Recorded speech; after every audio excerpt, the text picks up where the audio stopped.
Bismillahirrahmanirrahim. Question 1.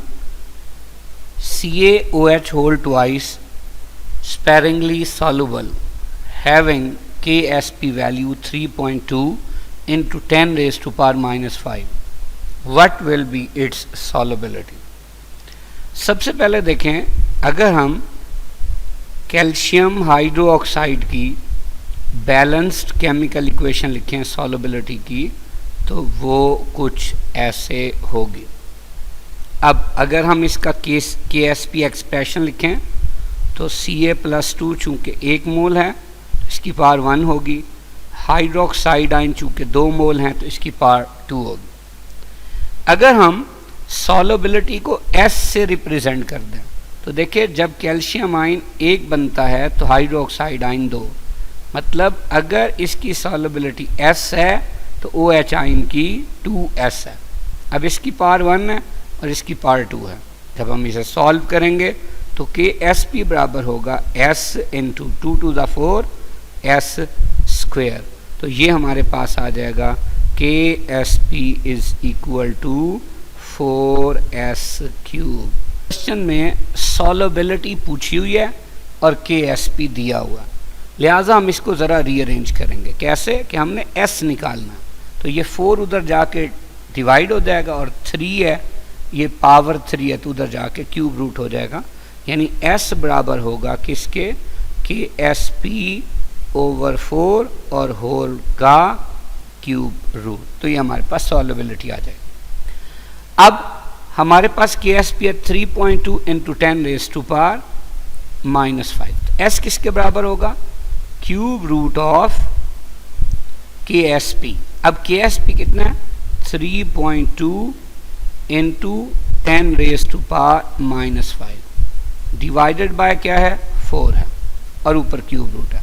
तो सबसे पहले देखें, हम जब इसे 4 पे डिवाइड करेंगे अब ये होगा 0.8 into 10 raise to power minus 5 और इसका क्यूब रूट है। अब इसे हम लिख देते हैं साइंटिफिक नोटेशन में, तो ये हो जाएगा 8 into 10 raise to power minus 1 into है 10 रेज टू पावर माइनस 5 और इसका क्यूब रूट। S किसके बराबर होगा, 8 into 10 raise to power minus 6 का क्यूब रूट। देखें, जब आप 8 का क्यूब रूट लेंगे तो ये 2 आएगा और 10 रेज टू पावर माइनस 6 का क्यूब रूट लेंगे तो ये 10 रेज टू पावर माइनस 2 आ जाएगा। तो आंसर इज बीटा। अब question number 2, consider the correlations between Ksp and solubility products of the following salts. ये Ksp और सॉल्युबिलिटी है और ये एग्जाम्पल है। जैसे अभी हमने एक साल्ट पढ़ा था, उस साल्ट के अंदर वो क्या था, या बेस पढ़ा था CaOH होल ट्वाइस। इसमें 1 कैल्शियम आयन था और 2 हाइड्रोक्साइड थे, यानी 3 आयन थे टोटल। तो जब 3 आयन थे तो इसका Ksp क्या बना था, 4S क्यूब। तो अब देखें, इस क्वेश्चन में भी ये Pb+2 1 होगा और 2 Cl नेगेटिव होंगे, तो इसका मतलब ये क्या बनेगा, 4S क्यूब। सेम ये देखिए Ag2CrO4, 2 सिल्वर आयन होंगे और 1 क्रोमेट आयन होगा, टोटल 3 आयन होंगे, तो इधर भी क्या बनेगा, 4S क्यूब बनेगा। अब देखिए, जब 4 हुए हैं तो Al+3 1, तो इसकी S लिख दिया हमने। OH नेगेटिव 3 है तो इसे 3S कर दिया। चूंकि Al+3 1 होगा तो इसकी पावर 1 होगी और OH आयन 3 है तो इसकी पावर 3 होगी। तो जब हम इसे सॉल्व करेंगे, 3 3 9, 9 3 27 S क्यूब और इंटू S होगा तो 27S रेज टू पावर 4 हो जाएगा। जहाँ 2 आयन है AgCl, तो इसकी भी सॉल्युबिलिटी S, इसकी भी S, तो ये Ksp किसके बराबर होगा, S स्क्वेयर के बराबर होगा। तो इसमें हमें क्या नज़र आ रहा है, इसमें हमें सारे सही नज़र आ रहे हैं। सो the answer will be delta. लेकिन बड़ी इंपॉर्टेंट बात यह है कि हमें कुछ साल्ट्स के हवाले से ये जो मैथमेटिकल फॉर्म्स हैं ये याद हो जाए तो ज़्यादा अच्छा है, कि ये ना हो कि आप वहाँ पे यही कैलकुलेट करते जाएं और आपका टाइम काफ़ी सारा वेस्ट हो जाए। मसलन जैसे अभी हमने देखा कि अगर ये जैसे 4th ऑप्शन पे 2 आयन हो बस, तो ये S स्क्वायर होगा। इसी तरह जब हमने 1 और 2 पे देखा, जब 3 आयन हो तो ये क्या होगा 4s क्यूब होगा। तीसरी स्टेटमेंट में देखा जब 4 आइन हो तो ये 27s रेज़ टू पावर 4 होगा। बस इतना ही काफ़ी है। अब आप देखें यहाँ पे कुछ इसी तरह की और एग्जांपल्स हैं। मसलन ये जो सारे दिए हुए हैं आखिरी लाइन में, ये सब के सब s स्क्वायर हैं क्योंकि इन सब में 2 आइन हैं। इसी तरह ये जो हैं इन सब में 4 आइन है, ये 27s रेज़ टू पावर 4 है। इन सब में 3 आइन है, तो इन सब का क्या होगा 4s क्यूब होगा। और ये जो ये ऊपर वाली लाइन है इन सब में भी 3 है, ये भी क्या होंगे 4s cube. So the answer is delta. Question 3. Identify the incorrect statement. Alpha effect of increase in pressure on boiling point.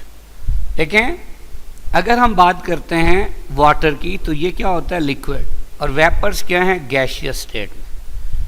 अब अगर हम प्रेशर बढ़ाएंगे तो वॉल्यूम क्या होगा कम होगा। अब वॉल्यूम कम किसका होता है, लिक्विड का या गैस का? लिक्विड का। इसका मतलब क्या है कि ये जिस तरफ को लिक्विड वाटर है ये उसी तरफ को जाएगा इक्विलिब्रियम, क्या करने से, प्रेशर बढ़ाने से। तो इसका मतलब रिएक्शन किस तरफ जाएगा, बैकवर्ड। तो ये क्या है, ये सही। Beta effect of increase in pressure on melting point. देखिए आइस क्या है, सॉलिड है, वाटर क्या है, लिक्विड है। अब जब हम प्रेशर बढ़ाएंगे वॉल्यूम कम होगा। हमें पता है कि वाटर का वॉल्यूम 9% आइस से कम होता है। अब प्रेशर बढ़ाने से ये उधर जाएगा जहां वॉल्यूम क्या हो रहा होगा कम, तो किसकी तरफ जाएगा, वाटर की तरफ। मतलब किस तरफ फेवर होगा, फॉरवर्ड डायरेक्शन। ये भी सही है। Effect of increase in pressure on states, ये सॉलिड है और ये लिक्विड है। अब जब हम प्रेशर बढ़ाएंगे तो वॉल्यूम कम होगा। आप देखिए जनरली वॉल्यूम किसका कम होता है, जनरली वॉल्यूम कम होता है सॉलिड का एज कंपेयर टू लिक्विड। इसका मतलब ये किस तरफ जाएगा, ये रिवर्स को जाएगा। यहाँ क्या लिखा हुआ है फॉरवर्ड, तो ये क्या है गलत। Delta effect of increase in pressure on solubility of gases, ये हेनरीज लॉ है।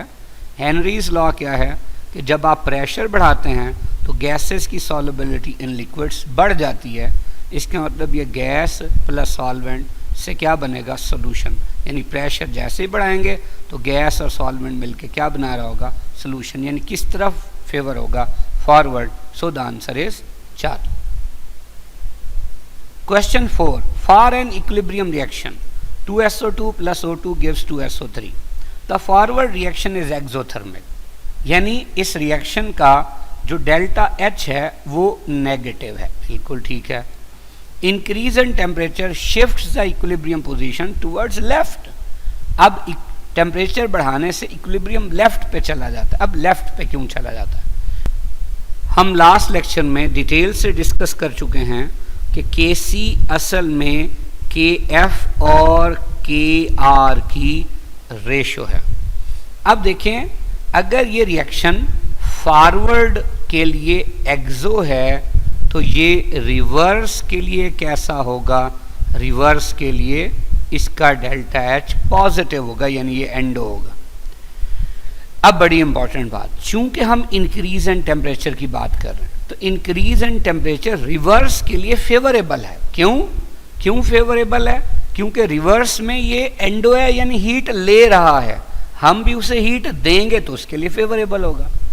जबकि फॉरवर्ड के लिए अनफेवरेबल है। क्योंकि फॉरवर्ड जाते हुए वो हीट अपनी कम कर रहा है, बाहर फेंक कर, हम उसे हीट दे रहे हैं तो उल्टा काम कर रहे हैं, तो उसके लिए अनफेवरेबल। लेकिन चूंकि हम टेम्परेचर बढ़ा रहे हैं तो अकॉर्डिंग टू आर्हेनियस इक्वेशन जो कि हमने डिस्कस किया था, K = A.E raise to power -EA और RT, क्या था इसमें K और T का क्या रिलेशनशिप है, डायरेक्ट रिलेशनशिप है। यानी जब भी हम टेम्परेचर बढ़ाएंगे रेट कांस्टेंट बढ़ेगा, चाहे वो फॉरवर्ड हो चाहे वो रिवर्स हो। लेकिन चूंकि हमने ये डिसाइड कर लिया कि यहाँ पे एक्सोथर्मिक रिएक्शन में टेम्परेचर का बढ़ाना फॉरवर्ड डायरेक्शन में अनफेवरेबल है। अनफेवरेबल का मतलब ये है कि अगर हम सपोज कर लें कि पहले Kf भी 10 था और Kr भी 10 था तो Kc कितना आ रहा था 1। अब हम क्या करते हैं, अब हम टेम्परेचर बढ़ाते हैं। अब हमने कहा जी KF भी बढ़ेगा, KR भी, लेकिन चूंकि फॉरवर्ड के लिए अनफेवरेबल है तो बढ़ेगा पर थोड़ा बढ़ेगा, मतलब 10 से 11 हो गया। रिवर्स के लिए फेवरेबल है यानी बढ़ेगा, ज़्यादा बढ़ेगा, मसलन 10 से 12 हो गया। तो अब ये जो KC है इसकी वैल्यू पहले से कम हो जाएगी। जब KC वैल्यू कम हो जाएगी तो ऑटोमेटिकली इक्विलिब्रियम किस तरफ शिफ्ट हो जाएगा, रिवर्स डायरेक्शन में।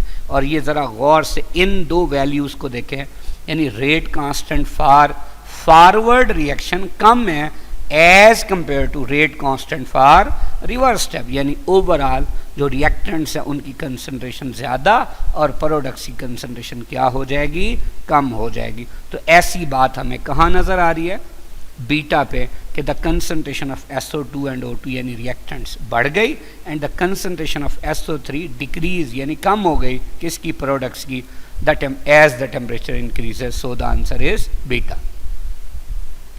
Question 5. Identify the base which does not correctly matched with conjugate acid. देखें, अमोनिया एक बेस है, जब ये H प्लस लेगा तो NH4 प्लस बनेगा, ओके।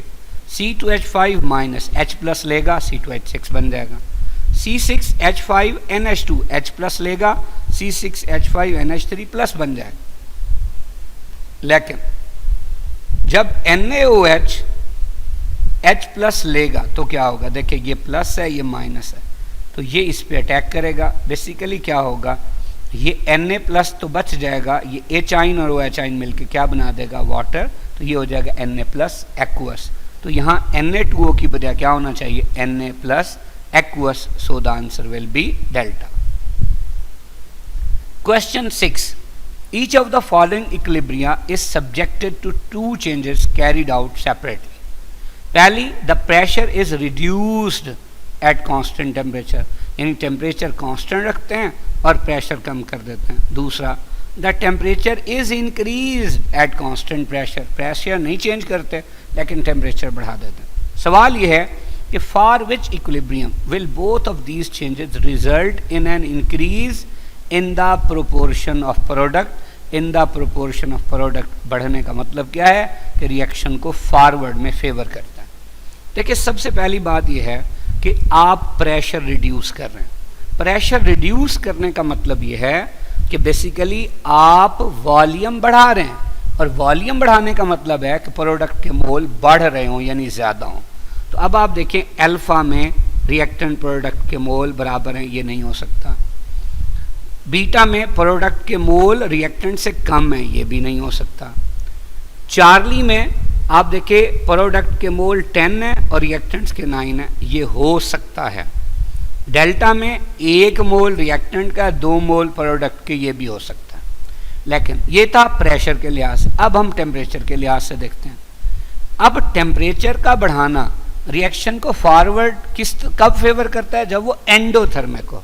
तो अब देखिए, दो ऑप्शन बची थी, चार्ली और डेल्टा, इनमें से एंडो कौन सी है, डेल्टा। इसका मतलब चार्ली के लिए अनफेवरेबल होगा। So the answer will be delta.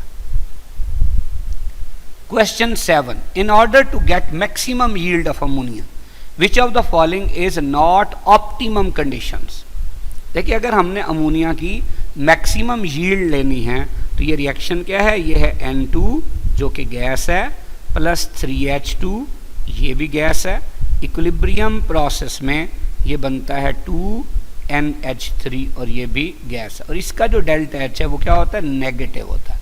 सबसे पहली बात, हाई प्रेशर। लेकिन हाई प्रेशर का मतलब है कि लो वॉल्यूम। लो वॉल्यूम यानी प्रोडक्ट के मोल कम हो। तो आप देखिए वाकई ऐसा है, तो प्रोडक्ट के मोल कम है यानी वॉल्यूम कम है, मतलब प्रेशर ज़्यादा है। तो जैसा रिएक्शन हो रहा है हम भी वैसा करेंगे, तो उसके लिए फेवरेबल होगा। तो ये ठीक हो गया बीटा। हाई टेम्परेचर, भाई चूंकि ये एक्सो है तो टेम्परेचर, ये तो हीट बार फेंक रहा है, तो टेम्परेचर बढ़ाना इसके लिए अनफेवरेबल है फॉरवर्ड डायरेक्शन में, तो ये नहीं हो सकता।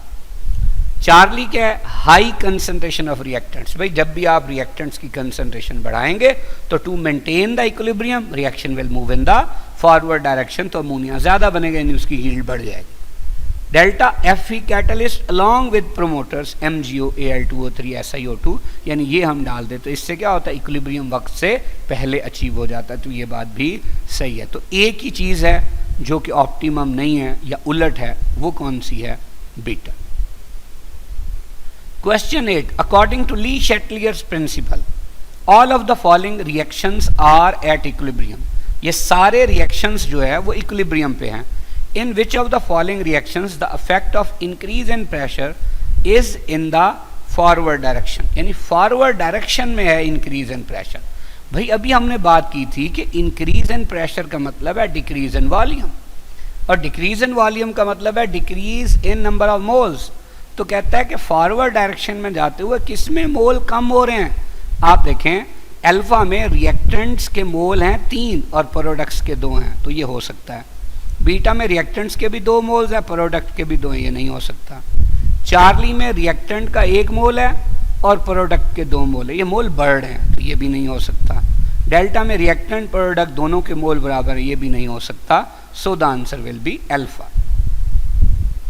Question 9, consider the following physical change.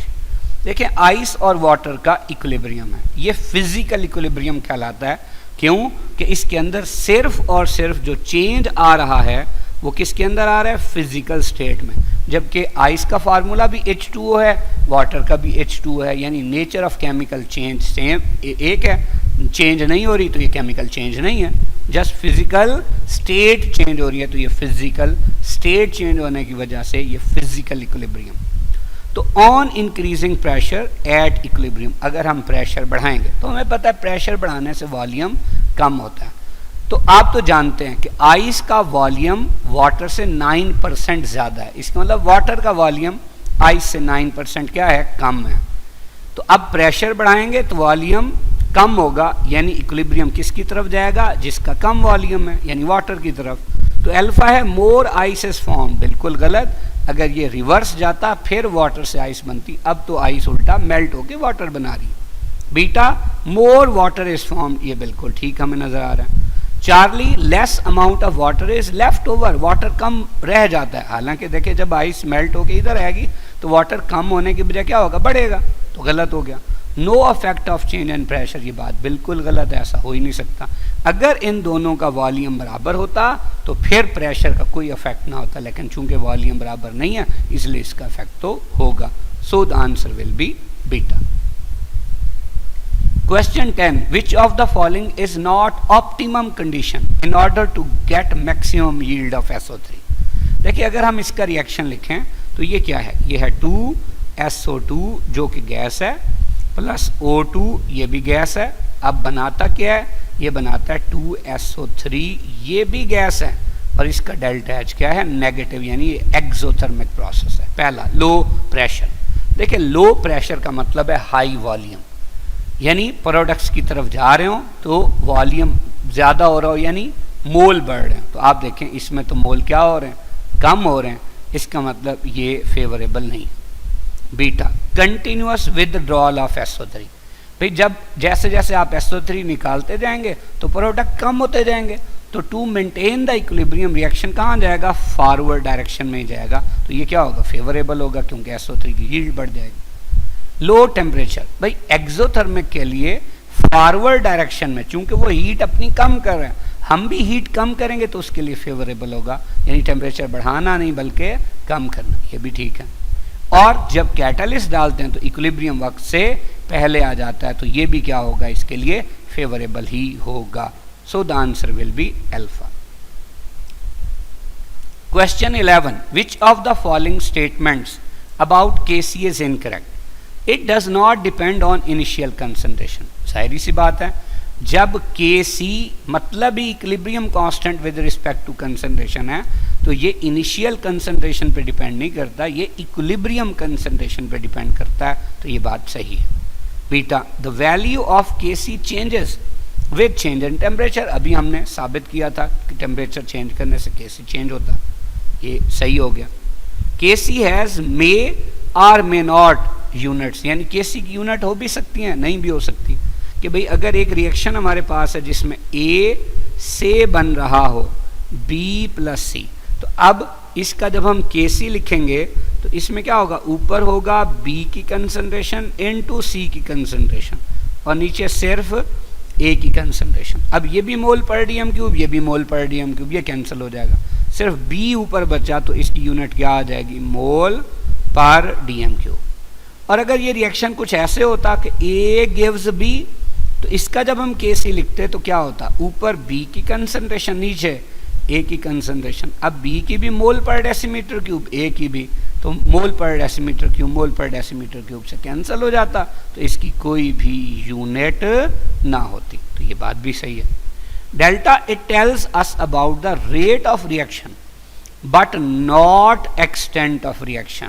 भाई ये जो Kc है, चूंकि हमने पहले ही डिस्कस किया कि ये Kc असल में रेशो है Kf, यानी rate constant for forward step और rate constant for reverse step. तो हमें ये इसके बारे में भी कंसेप्ट देता है और Kc इक्विलिब्रियम कांस्टेंट यानी एक्सटेंट ऑफ रिएक्शन के बारे में भी कंसेप्ट देता है। अब ये कैसे कंसेप्ट देता है कि अगर किसी चीज़ का Kc बहुत ज़्यादा हो तो इसका मतलब Kf ज़्यादा होगा, तो प्रोडक्ट बहुत ज़्यादा होंगे ना, हम कहेंगे रिएक्शन तकरीबन कंप्लीट है। और अगर Kc बहुत कम हो तो Kr ज़्यादा होगा, यानी रिएक्टेंट्स बहुत ज़्यादा होंगे, तो हम कहेंगे रिएक्शन जो है वो ना होने के बराबर है। और अगर Kc ना बहुत बड़ी वैल्यू ना बहुत छोटी वैल्यू, तो ये तकरीबन बराबर बराबर होंगे, तो हम ये कहेंगे कि रिएक्शन जा तो रहा है forward but not appreciable, so the answer will be delta. Question 12. The pH of 10 raised to power minus 3 mole per decimeter cube of an aqueous solution of H2SO4 is. देखिए अगर हम इसका रिएक्शन लिखें H2SO4 की ionisation का, तो जब एक H2SO4 वाटर में डाला जाता है तो इससे दो H आयन बनते हैं और एक क्या बनता है, सल्फेट आयन। अब अगर ये एक है तो ये दो बनते हैं और सल्फेट आयन एक बनता है। अब अगर H2SO4 10 रेज टू पावर -3 है तो H आयन क्या होंगे, 2 × 10 रेज टू पावर -3। हमने कैलकुलेट क्या करना है, pH। अब pH हमें पता है क्या होता है भला, pH बराबर होता है negative log of concentration of hydrogen ion. अब अगर हम इसकी वैल्यू पुट करें तो pH बराबर होगा minus log into concentration of hydrogen ion क्या है, 2 × 10 रेज टू पावर -3।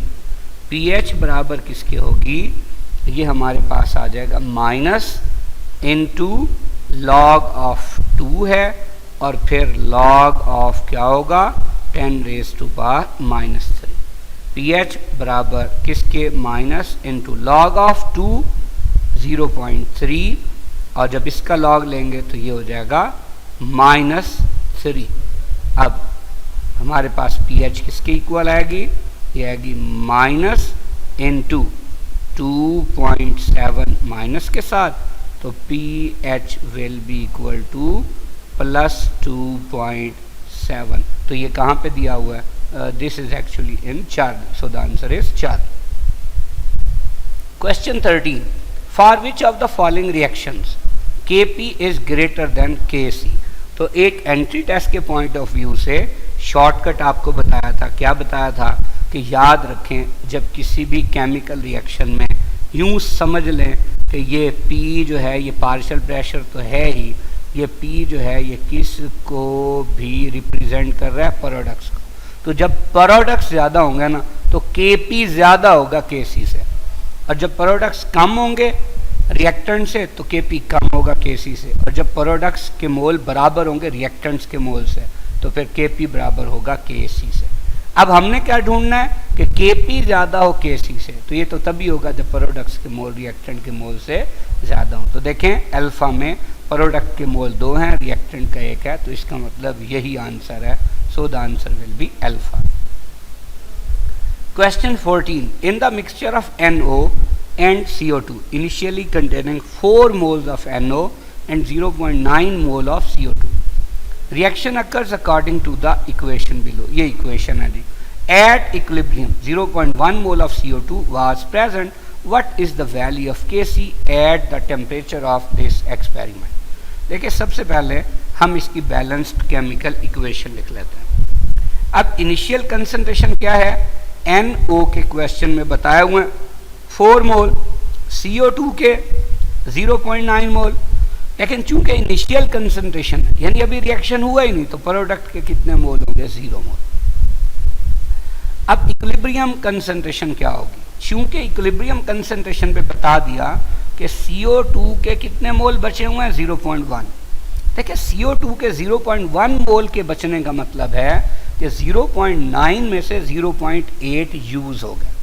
अब हम ये कहते थे कि जितने मोल उतने एक्स। अब देखिए इसका 1 मोल यूज हुआ है बैलेंस केमिकल इक्वेशन के मुताबिक, इसका मतलब वो जो 1 मोल आपने इसमें से माइनस किया वो 0.8 के बराबर है, तभी तो 0.9 में से 0.8 गया तो 0.1 बाकी बच गया। अगर इसका 1 0.8 के बराबर है तो इसका भी 1 किसके बराबर होगा, 0.8 के, और इसका भी 1 मोल है बैलेंस्ड इक्वेशन में, ये भी 0.8 होगा। अब इसकी कंसंट्रेशन थी 4, अब ये भी तो 1 मोल यूज हो रहा है ना, तो ये भी 4 में से 0.8 माइनस हो जाएगा, कितने बच जाएंगे, 3.2। तो ये कौन सी कंसंट्रेशन हो जाएगी, equilibrium concentration.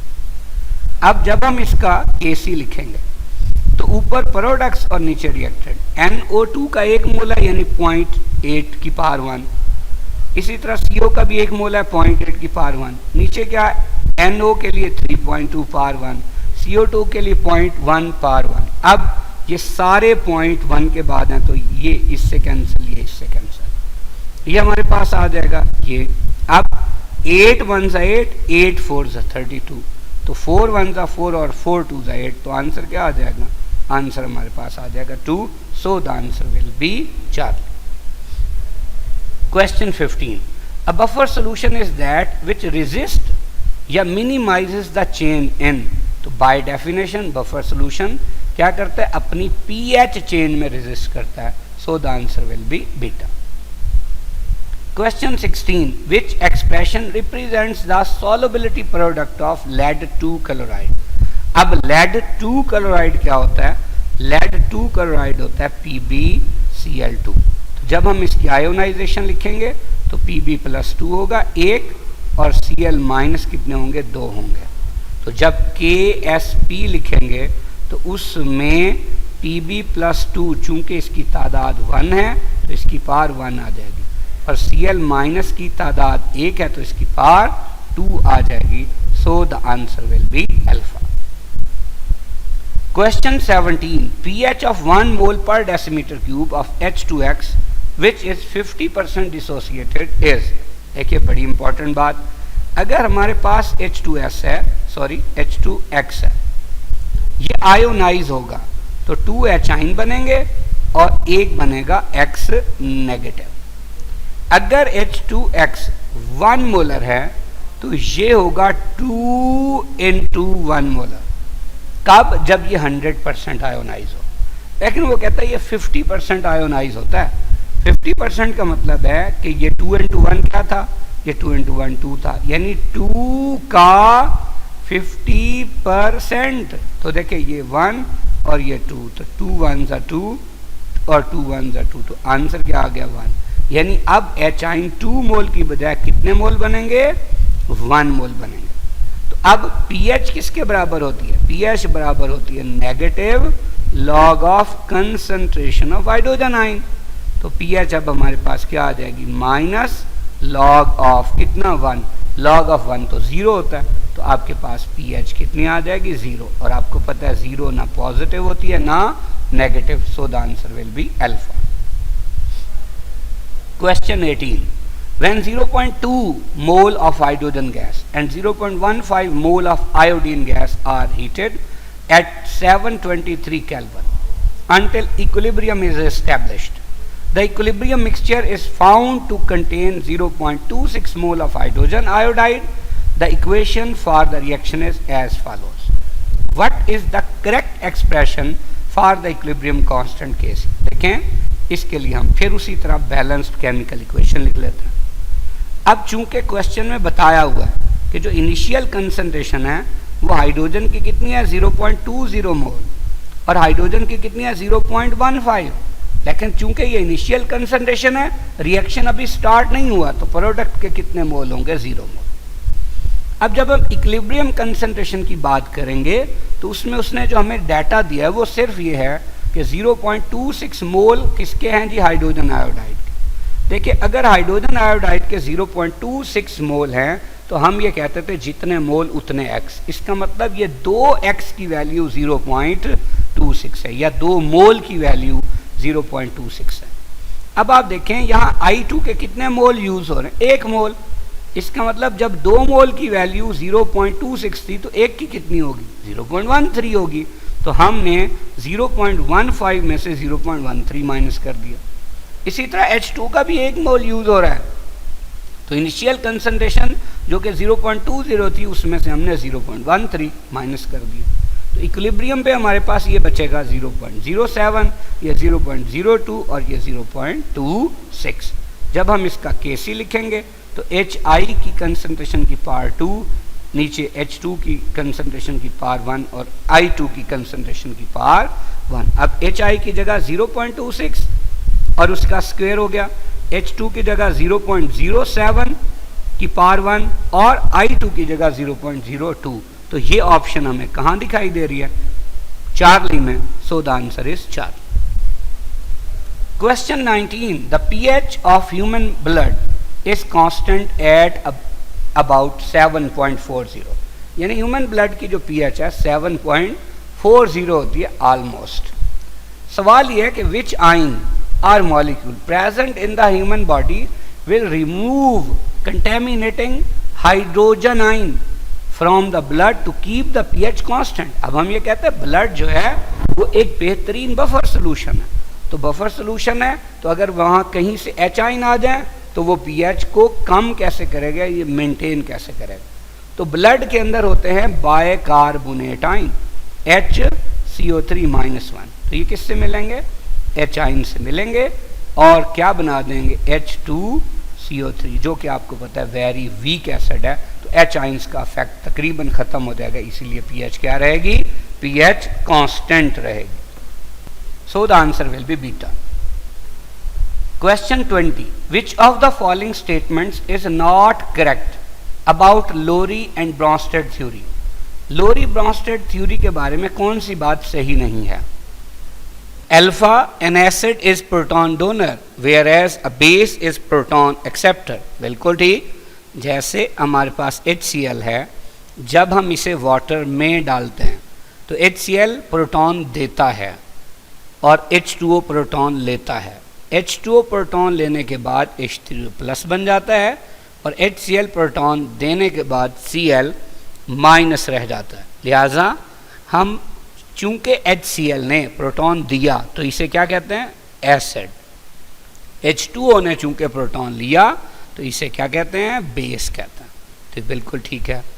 Water is amphoteric because it donates as well as accepts proton, कि वाटर एम्फोटेरिक है यानी एसिड भी है बेस भी है। क्यों, ये प्रोटॉन दे भी सकता है ले भी सकता है। मसलन इस रिएक्शन में वाटर ने क्या किया है, वाटर ने प्रोटॉन लिया है, लेकिन यही वाटर प्रोटॉन क्या भी कर सकता है, दे भी सकता है। अब ये वाटर प्रोटॉन दे कैसे सकता है, देखें अगर हमारे पास H2O है और हम रिएक्शन करा दें CH3 CH2O नेगेटिव और Na पॉजिटिव यानी सोडियम एथ ऑक्साइड से, अब क्या होगा, ये एथ ऑक्साइड यहाँ से प्रोटॉन ले लेगा और इधर क्या बचेगा OH नेगेटिव और साथ क्या होगा Na पॉजिटिव। हम इसे यूं भी लिख सकते हैं कि हमारे पास बन जाएगा NaOH और साथ होगा CH3 CH2OH यानी इथाइल अल्कोहल।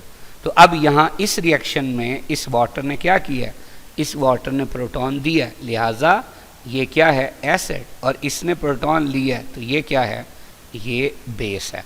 तो वाटर बेस के तौर पे भी एक्ट करता है और एसिड के तौर पे भी यानी एम्फोटेरिक, तो ये बात भी सही है। Charlie, stronger is the acid, stronger is it's conjugate base, बिल्कुल गलत। देखिए अगर HCl स्ट्रॉन्ग है तो उससे बनने वाला Cl नेगेटिव यानी कॉन्जुगेट बेस क्या होगा, वीक होगा। क्यों, क्योंकि अगर HCl प्रोटॉन देता है तो वो Cl नेगेटिव प्रोटॉन लेता नहीं, क्योंकि अगर उसने प्रोटॉन लेना होता तो कभी वो प्रोटॉन को छोड़ता ही ना। मतलब अगर एसिड स्ट्रॉन्ग तो उससे बनने वाला कॉन्जुगेट बेस वीक। इसी को तो हम ऐसे लिखते हैं कि Ka is inversely proportional to Kb। तो ये बात क्या होगी? गलत। Delta, higher is the oxidation number of the same central atom in oxy acids, more is the acidic character. मिसाल के तौर पे एक हमारे पास है HClO4 और एक हमारे पास है HClO3। अब गौर से देखें, जो HClO4 है इसमें Cl+7 है और HClO3 में Cl+5 है। ये जो HClO4 है ये वाकई स्ट्रॉन्गर एसिड है किसकी निस्बत? HClO3 की निस्बत। तो ये बात भी सही है। तो हमने क्या बताना था? इनकरेक्ट। तो फिर answer 4। Question 21, if molar concentration of HCl is 1 molar. अगर HCl 1 मोलर है, बताना हमने क्या है? हमने POH बतानी है HCl की। देखें, HCl की बैलेंस्ड इक्वेशन लिखें आयोनाइजेशन की, तो ये कुछ ऐसे होगा कि जब HCl 1 है तो H आयन भी 1। अब HCl 1 मोलर है तो फिर H आयन भी कितने मोलर होगा? 1 मोलर। pH किसके बराबर है? ये negative log of concentration of hydrogen ion. अब चूंकि हाइड्रोजन आयन की कंसंट्रेशन क्या है? 1 है, तो लॉग ऑफ 1 क्या होता है? 0। तो इसकी pH क्या आ जाएगी? 0। अब हमें पता है 0 ना प्लस है ना माइनस है। और दूसरी बात, pH और POH का सम क्या होता है? 14। अगर pH 0 है तो 0 प्लस POH बेसिकली क्या है? ये POH ही है। तो POH कितनी आ गई इसकी? 14। सो the answer will be beta. Question 22, which of the following is correct about equilibrium constant? It's value increases by increase in temperature. देखें, अगर हमारे पास कोई रिएक्शन एंडोथर्मिक हो, कैसा हो? एंडोथर्मिक, तो टेम्परेचर और Kc का डायरेक्ट रिलेशनशिप होगा। लेकिन अगर कोई रिएक्शन एक्सोथर्मिक हो तो टेम्परेचर और Kc का क्या रिलेशनशिप होगा? इनवर्स। इसका मतलब अल्फा और बीटा हतमी नहीं है, क्योंकि यहाँ एंडो और एक्सो का जिक्र नहीं है। तो फिर दोनों क्या हुई? दोनों गलत हुई। 4, इट्स वैल्यू में इंक्रीज और decrease with increase in temperature. बिल्कुल, अगर एंडो है तो टेम्परेचर बढ़ाने से Kc बढ़ेगा और एक्सो है तो टेम्परेचर बढ़ाने से Kc कम होगा। तो ये बात क्या नजर आ रही है? सही। Delta, it's value is constant at all temperature. बिल्कुल गलत। टेम्परेचर चेंज करेंगे तो Kc चेंज हो जाएगा। तो ये भी गलत। तो सही बात कौन सी है? 4। Question 23, which of the following has highest pH? किसकी pH सबसे ज्यादा? देखें, अगर हम कुछ चीज़ों की अप्रॉक्सीमेट pH देखें एट 25 डिग्री सेल्सियस, तो यहाँ पे हम दो चीज़ों को कंपेयर करते हैं। देखिए, एक हमारे पास है अमोनिया और एक है NaOH। दोनों की अगर कंसंट्रेशन बराबर हो तो आप देखें pH किसकी ज़्यादा है? NaOH की। NaOH की pH ज़्यादा होने का मतलब है ये ज़्यादा बेसिक है। अब देखें, ये NaOH और ये अमोनिया एक ही कंसंट्रेशन के, इसका मतलब इसकी pH क्या होगी? ज़्यादा, तो इसकी pH कम। अब कम वाला तो वैसे ही कैंसिल हो जाएगा। अब डिस्टिल्ड वाटर की pH कितनी होती है? इसकी pH तो 7 होती है। अब NaOH की तो उससे भी ज़्यादा, तो इसकी भी कम हो गई, तो ये भी कैंसिल हो गया। अब वाटर सैचुरेशन विद क्लोरीन। भाई, जब आप वाटर में क्लोरीन डाल देते हैं तो होता क्या है? क्लोरीन हमारे पास है Cl2 और वाटर है HOH। अब इनमें ऐसे क्लीवेज होती है, एक H Cl से मिलेगा, ये बन जाएगा HCl। आपको पता है एसिडिक हो जाएगा। ये HOCl बन जाएगा जो कि एक वीक एसिड है। तो इस तरह तो सोल्यूशन एसिडिक हो जाएगा। pH बढ़ने की वजह क्या हो जाएगी? कम। तो हमने पहले ही कह दिया कम वाला वैसे भी गलत हो गया। तो फिर पक्की बात है answer beta with highest pH। Question 24, following reversible reactions are given with their Kc expression, which one is incorrect? कौन सा गलत है? देखिए, आपको एक शॉर्टकट बताया था। शॉर्टकट क्या था? और से देखिए कि जितने मोल हो ना प्रोडक्ट के उतने एक्स कहने। अब इसका भी एक मोल है, इसका भी एक, तो हम कहेंगे एक्स और एक्स, तो एक्स इंटू एक्स क्या होगा, एक्स स्क्वायर। अब जितने पहले रिएक्टेंट के मोल थे हमने कहना है ए, यानी इनिशियल कंसंट्रेशन ए, जितने यूज होंगे ना उतने एक्स माइनस कर देंगे। तो इसका एक मोल यूज हुआ है, हमने कहा ए माइनस एक्स, इसका भी एक हुआ है, तो दूसरे रिएक्टेंट के इनिशियल मोल भी जितने यूज हुए उतने एक्स, हमने कहा बी माइनस एक्स। अब जितने मोल रिएक्टेंट के उतने प्रोडक्ट के, यानी जितने वॉल्यूम रिएक्टेंट में उतने प्रोडक्ट, वो कैंसिल, तो वॉल्यूम नहीं होगा। तो ये क्या नजर आ रहे हैं, सही नजर आ रहा है। बीटा देखें, अब जितने मोल प्रोडक्ट के उतने एक्स, यानी 2 मोल है तो 2x, और पावर कितनी, जितने मोल, तो 2x की पावर 2 क्या हो जाएगा, 4x के। अब रिएक्टेंट में क्या है, 2 मोल है तो इनिशियल तो a होगा, जितने मोल हैं उतने x माइनस हो जाएंगे, a माइनस 2x, और जितने मोल उतनी पावर। O2 1 मोल है, इनिशियल क्या होगा b में से 1 मोल माइनस यानी x माइनस, और पावर क्या है 1।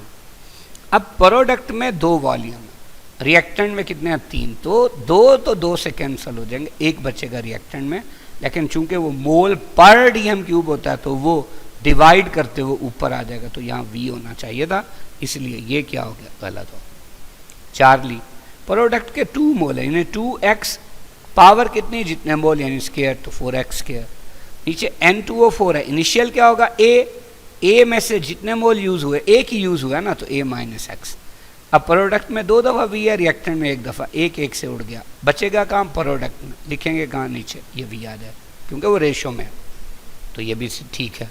डेल्टा क्या है कि ये रिएक्शन, अब प्रोडक्ट के 2 मोल है, यानी 2x का स्क्वायर, ये हो जाएगा 4x स्क्वायर, और रिएक्टेंट में पहले के a मोल, दूसरे के b मोल, a में से 1x माइनस हो जाएगा, b में से 3 मोल हैं तो 3x माइनस हो जाएगा, इसके 1 मोल है पावर 1 हो जाएगी, इसके 3 है पावर 3 हो जाएगी। अब इसके 2 दफा वॉल्यूम होगा, इसका कितना 3 और 1 4 दफा, 2 से उड़ गया, 2 बचेगा रिएक्टेंट में, लिखेंगे कहाँ, ऊपर, क्योंकि वो रेशो में था, तो इसका मतलब ये भी सही है। So the answer will be beta. Question 25, for the reaction 2NO + O2 बना 2NO2, the rate equation for the forward reaction. अब फॉरवर्ड रिएक्शन के लिए रेट इक्वेशन क्या होगी भाई, रेट इक्वेशन कैसे आएगी कि NO की कंसंट्रेशन की पावर 2 और O2 की कंसंट्रेशन की पावर 1, तो आपको ऐसा एक्सप्रेशन कहाँ नजर आ रहा है, बीटा पे, सो the answer is beta. Which of the following is the strongest base. देखें, अगर हम ऑक्सी एसिड्स ऑफ हैलोजेंस की बात करें तो हमारे पास है HClO4, इसी तरह HClO3, फिर HClO2 और HClO।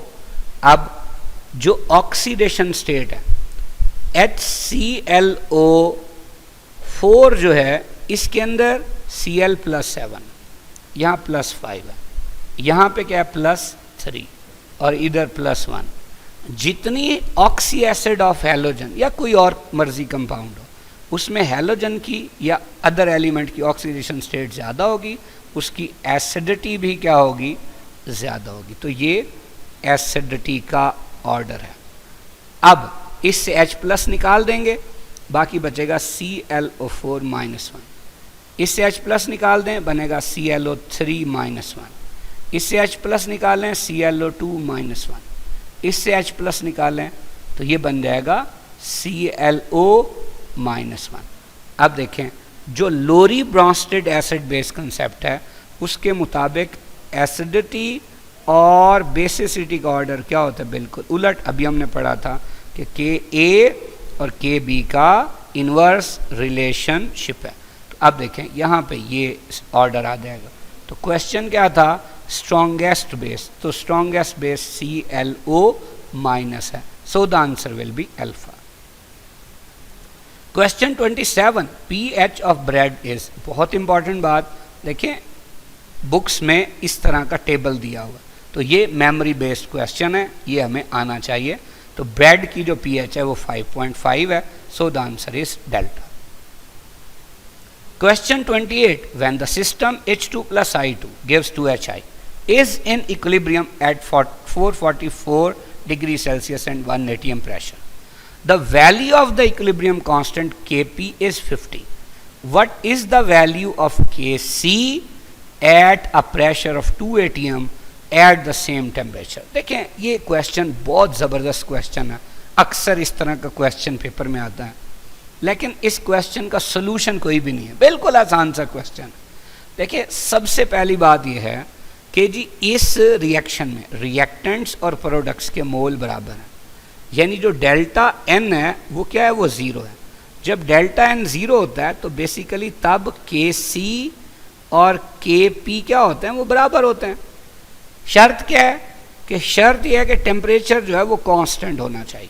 तो अब आप देखिए, पहली शर्त फुलफिल हो रही है कि प्रोडक्ट के 2 मोल हैं, रिएक्टेंट के भी 2 मोल, डेल्टा एन ज़ीरो हो गया। दूसरी बात, इसका के पी उसने बता दिया 50 है, और आगे कितने टेम्परेचर पे है, 444 डिग्री सेल्सियस, और आगे कह दिया भी सेम टेम्परेचर पे आपने क्या बताना है, के सी बताना है। तो जब टेम्परेचर कांस्टेंट है तो जितना के पी उतना के सी, पहले भी कांस्टेंट ही था ना, बराबर था ये, तो अब टेम्परेचर कांस्टेंट है तो चेंज हो ही नहीं सकता। सो जब के पी 50 है तो के सी भी 50, answer alpha. Question 29. Which one of the following is the correct chemical reaction for ammonia formation by Haber's process? देखें, वो तो बैलेंस्ड केमिकल इक्वेशन है। क्या है, N2 plus 3H2 बनता क्या है, 2NH3। So the answer is alpha.